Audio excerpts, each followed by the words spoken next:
నమస్తే and welcome to hit TV. CSK సారథ్య బాధ్యతల నుంచి తప్పుకున్న ధోని తొలి మ్యాచ్ లో ఎటువంటి ప్రభావం చూపాడు?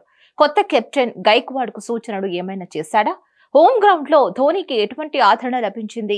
ఈ విషయాలన్నీ తెలుసుకోవాలంటే ఈ స్టోరీ చూడాల్సిందే. ఐపీఎల్ తొలి మ్యాచ్ లో మహేంద్ర సింగ్ ధోని తనదైన శైలిలో అందరి దృష్టిని ఆకర్షించాడు. వికెట్ల వెనకాల చురుగ్గా కదులుతూ కీపింగ్ చేశాడు. 2 అద్భుతమైన క్యాచ్లను పట్టి 2 కీలక బ్యాటర్లను అవుట్ చేశాడు.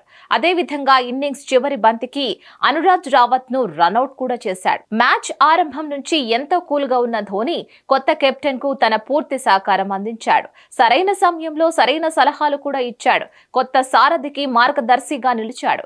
42 ఏళ్ల వయసులో కూడా ఎంతో చురుగ్గా కదులుతూ డైవ్లు చేశాడు. పరుగులను ఆపాడు. 9వ ఓవర్ తర్వాత స్ట్రాటజిక్ టైం అవుట్ సందర్భంగా కొత్త కెప్టెన్ రుతురాజ్ గైక్వాడ్ ధోనితో చాలాసేపు మాట్లాడాడు.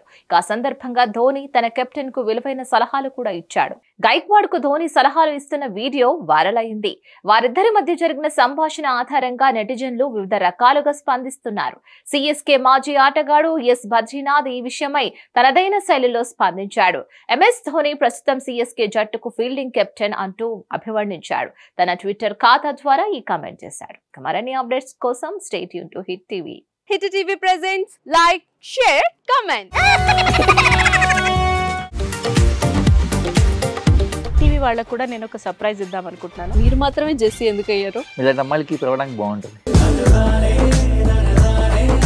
చందు సాయికి like you and have a జనాలకి ఒక పేరు నచ్చిందంటే దీనికి ఒక ప్రాసెస్ ఉంటుంది.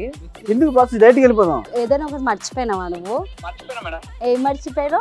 నా గుండె.